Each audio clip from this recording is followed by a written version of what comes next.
I think it's really important that we can try and change and tackle the narrative around homelessness. People live with it. We see it every day in our lives. I think it's vitally important that we question and reframe how society talks about homelessness. It's a reality countless people face every single day, and we see its presence woven into the fabric of our ordinary routines. In this video, we're about to walk you straight into one of the most heartbreaking and profoundly affecting emergencies the British royal family has ever confronted. An event so sudden, so overwhelming, and so terrifying that it caused the entire planet to freeze in place. We're talking about the precise moment Buckingham Palace declared a catastrophic crisis involving Prince William, the Prince of Wales, the next in line to become King of England, and the individual an entire nation had placed its hopes upon. This isn't simply another royal controversy. It's the story of a household torn open by fear, a throne shaken to its foundations, and a connection so powerful that it endured the darkest possible hours. Stay with us, because what unfolded during those frantic moments will leave you speechless. Trust us. The truth behind this episode reaches far deeper than any headline has ever revealed. If you're new here, welcome to the place that offers the most in-depth, compassionate, and candid coverage of the royal family. Please tap that like button right now, subscribe so you never miss an update, and switch on notifications so you're always first in line when big developments break. This is where authentic royal stories are told, with real feeling, genuine understanding, and complete transparency. Now, let's step back into the night that changed everything in an instant. It began like any other ordinary evening, until the world suddenly forgot how to breathe. Across televisions, phones, and scrolling news tickers, the same stark red alert appeared simultaneously. Buckingham Palace has confirmed a grave emergency involving the Prince of Wales. Those 9 words detonated across the United Kingdom and rippled far beyond its borders. In coffee shops, people lowered their cups and stared at screens. On rain-soaked London streets, pedestrians stopped dead, water streaming from umbrellas in the cold twilight. Parents pulled children closer. Strangers exchanged glances of pure shock.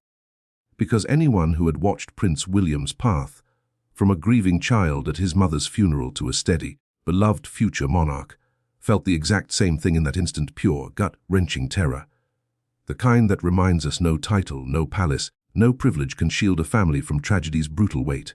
At precisely 6:47 p.m., the royal helicopter carrying Prince William disappeared from radar over the Lake District. One moment it showed as a steady green blip moving smoothly across control screens. The next, nothing, complete silence gone. The pilot's final transmission came through distorted and broken, almost swallowed by the strengthening storm. Air traffic controllers caught only disjointed fragments before the link severed completely. People in the valleys below later described the sky splitting with dazzling lightning and deafening crashes. Some insisted they saw fiery trails dropping toward the ground just before an eerie, heavy hush fell over everything, like nature itself holding its breath after something irreversible had happened. Inside Windsor Castle, the royal family had begun a quiet dinner when the first alert came through. Cutlery hovered motionless as phones erupted in a cascade of urgent rings, the sound bouncing through corridors like an alarm. Within seconds, the palace's calm, practiced rhythm shattered. Seasoned staff, trained to remain composed at all costs, moved with visible urgency, faces pale, voices low. Then a senior aide stepped close to King Charles and delivered the sentence no father ever wants to hear. "Your Majesty, we've lost contact with the prince." The king's complexion drained instantly. He gripped the table edge as if the floor had dissolved beneath him. His lips parted, but the words came out broken, weighed down by sorrow too vast for language. "Not my son, not again." That short utterance held every father's nightmare, every suppressed royal fear, and every lingering grief the family had spent decades trying to outrun. Rescue teams mobilized immediately, racing toward the Lake District as the storm intensified. Helicopters battled ferocious gusts, searchlights slicing through torrential rain and darkness. Teams on the ground slogged through sodden earth and scattered wreckage near Caldbeck, calling out against the wind. What they found among the remains would send tremors through the nation's most powerful circles and leave questions no official statement could fully silence. Back at Windsor, the news hit Catherine, Princess of Wales, like a physical blow. Those present that night later described what followed as one of the most agonizing moments they'd witnessed. Catherine, always admired for her serene grace that the public adored, completely broke apart. The sound that escaped her wasn't regal, it was the pure, primal grief of a wife, a mother, a woman whose entire world revolved around one person, now staring at the possibility of losing him forever. That cry echoed along marble corridors, stopping every staff member in their tracks. A young aide nearby let her phone fall without noticing, her hands clasping together in silent, trembling prayer. Moments later, convoys assembled.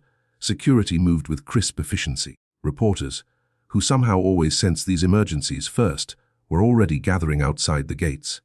Camera flashes illuminated rain-streaked barriers.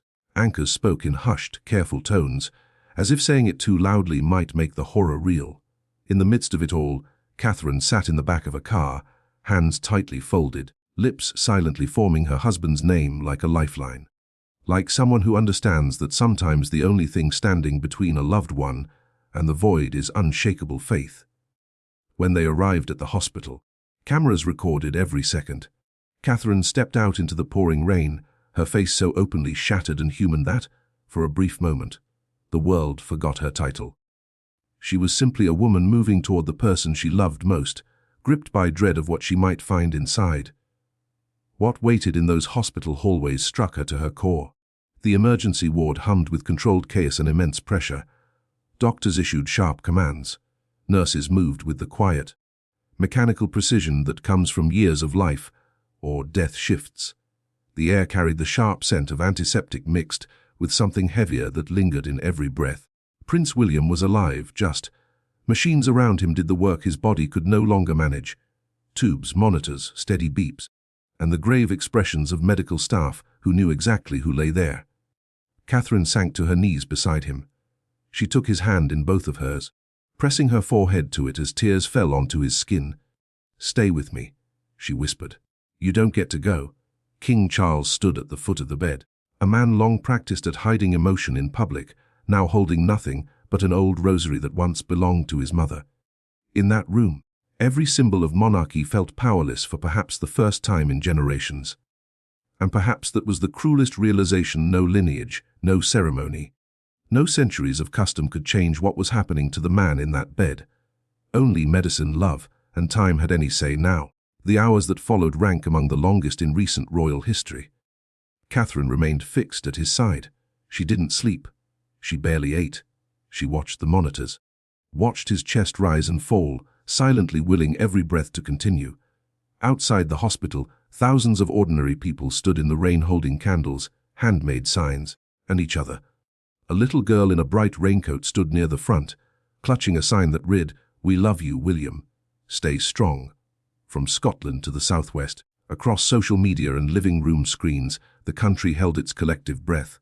Yet behind palace walls, another storm was brewing. While the public prayed, those responsible for protecting the institution started asking difficult questions. It began with a small note in the first security briefing.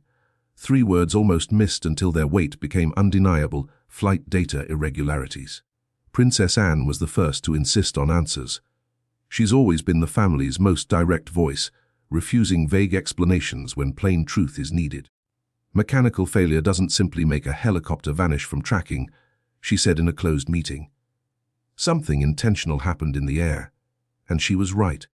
Preliminary analysis by military specialists confirmed the unspoken fear that had gripped palace leadership from the moment contact was lost. The aircraft's navigation systems had been deliberately tampered with. An external signal had been introduced mid-flight, overriding controls and forcing the craft off course. This was no accident. It wasn't storm-related. It was calculated, purposeful interference by someone who fully understood the consequences and the life they were risking. King Charles reviewed the full briefing alone first. Those who saw him afterward said he appeared to have aged decades in minutes. He closed the folder quietly, placed both hands flat on the table, and spoke only 4 words: "Keep this quiet for now." Across the ocean in California, Prince Harry received the call he had always feared. The same devastating line that had broken his childhood: "There has been an accident." He went quiet. Then, turning to Meghan, he said softly, "It's happening again." Within hours he was on a plane.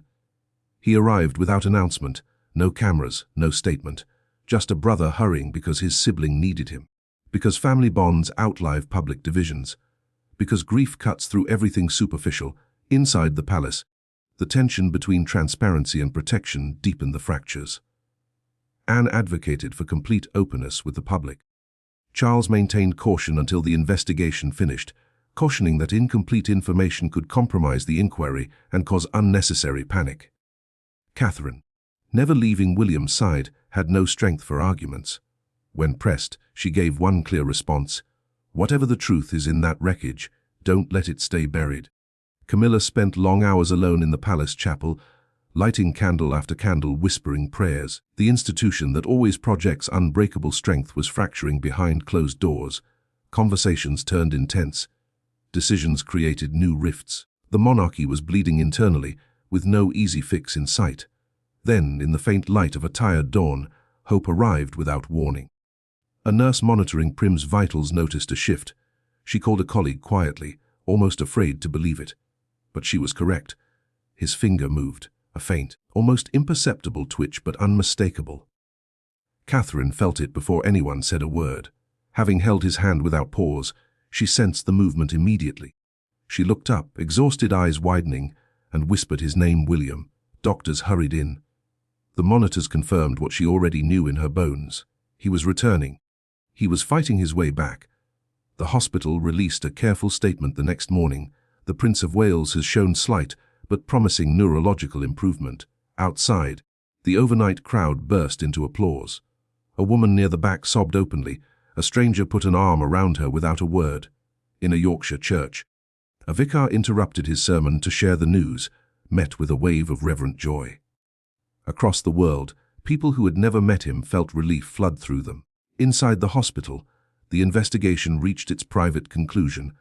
The chief investigator presented the sealed findings to King Charles, Princess Anne, and Camilla in a secure room at Windsor. The verdict was unequivocal. The helicopter's navigation had been externally overridden using sophisticated jamming techniques. The interference occurred at a critical moment, directing the aircraft straight into the storm's worst sector. This was deliberate. It was targeted at the monarchy's hair. When Charles asked who was responsible, the investigator answered directly: "We know how it was done. We know when. We're still working to identify who and why." The king listened in silence. Then he said quietly, "Find them. Spare no cost or time, find them." 3 days later, Prince William opened his eyes fully for the first time. The room fell silent. Machines beeped steadily. Catherine had stepped out briefly at a nurse's insistence, to eat, to freshen up, to breathe. In that unguarded moment, William came back. By the time she returned, doctors were gathered around, their expressions showing guarded hope. She walked to the bed and met his gaze, cloudy at first, then sharpening, locking onto her. A single tear slipped down his face, silent but enough. She touched his cheek and said, "You're not home yet, but you're coming back to me." The news spread faster than any story that year. Headlines everywhere declared Prince William regains consciousness. Screens in Times Square switched to the update. Dawn crowds in Sydney cheered across harbours. In Kenya, church choir sang praises outdoors. Church bells rang out across London unprompted, a sound rarely heard outside official events. Harry arrived at the hospital that evening. He entered alone, no media, no plan, no formality. He approached simply as a brother. He sat with William in long quiet. Eventually he placed a hand on his shoulder and bowed his head. Whatever had divided them, years of hurt, distance, public disagreements, none of it mattered in that room. Some wounds heal when something larger is at stake. The brothers reconnected through unimaginable pain, but they reconnected. Weeks passed. William recovered slowly, day by day, then week by week. Palace updates remained measured, emphasizing gratitude for the public's support and the miracle of recovery. The sabotage investigation continued discreetly, classified. No names emerged, no arrests announced, but those close to the matter knew progress was being made, answers were approaching, and their revelation would force difficult decisions. On the day William finally left the hospital, Catherine wheeled him into gentle morning light herself. The crowd's cheers continued for long minutes. She gave the cameras a smile shaped by everything those weeks had carved into her: exhaustion, relief, gratitude, and a quiet strength that would remain in her eyes forever. She spoke briefly to reporters. The crown survives many storms. This one reminded us why. Because we don't face them alone, we face them together. That evening, in a private gathering in the palace chapel, the family came together without titles or protocol. No staff, no cameras, no expectations. Just people who had stood at the edge and come back. Harry embraced his father after years apart. Charles held on longer than expected. He whispered something witnesses described as deeply personal. The exact words stayed private, but the meaning was unmistakable. This family had survived what should have destroyed it. In holding together, they recovered what had quietly drifted away. Prince William's survival became more than a personal recovery. Across Britain, it sparked serious reflection on resilience, on what lasts when everything else falls away, on how fragile the line is between normal life and sudden catastrophe.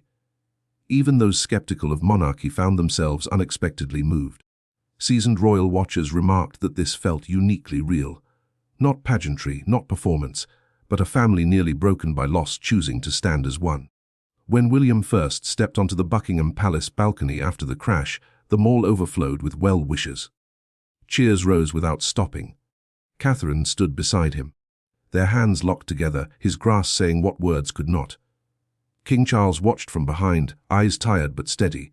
3 generations standing together, not symbols, but people who had endured. The investigation remains ongoing. The full story of that night over the Lake District has yet to be made public. But some truths are already undeniable. A fractured family found unity again. A man who should not have survived did. A woman whose belief never faltered saw it answered. And a monarchy that sometimes struggles to show its human face displayed more authentic humanity in those weeks than in decades of carefully managed tradition. If you've stayed with us through this, you understand why it matters. Because it isn't really about crowns or titles. It's about whatever holds a family together when everything threatens to pull it apart. It's about love that refuses to let go even when letting go might feel easier. It's about the quiet, stubborn, extraordinary decision to trust the person next to you even in the deepest darkness. Before you go, we'd really value hearing from you. This community is what keeps the channel going every day. If this moved you, please leave a like right now and subscribe if you haven't already so you catch every new chapter. Turn on notifications. Royal news moves fast, and you won't want to miss what's coming. Our question for you today, and we truly appreciate your thoughtful, honest responses in the comments. Do you believe families that go through tragedy together come out stronger in the end, or are some fractures simply too deep to ever fully heal? Please share your location too, and tell us your thoughts. Your experiences and opinions give stories like this their real heart. The next royal chapter is already unfolding.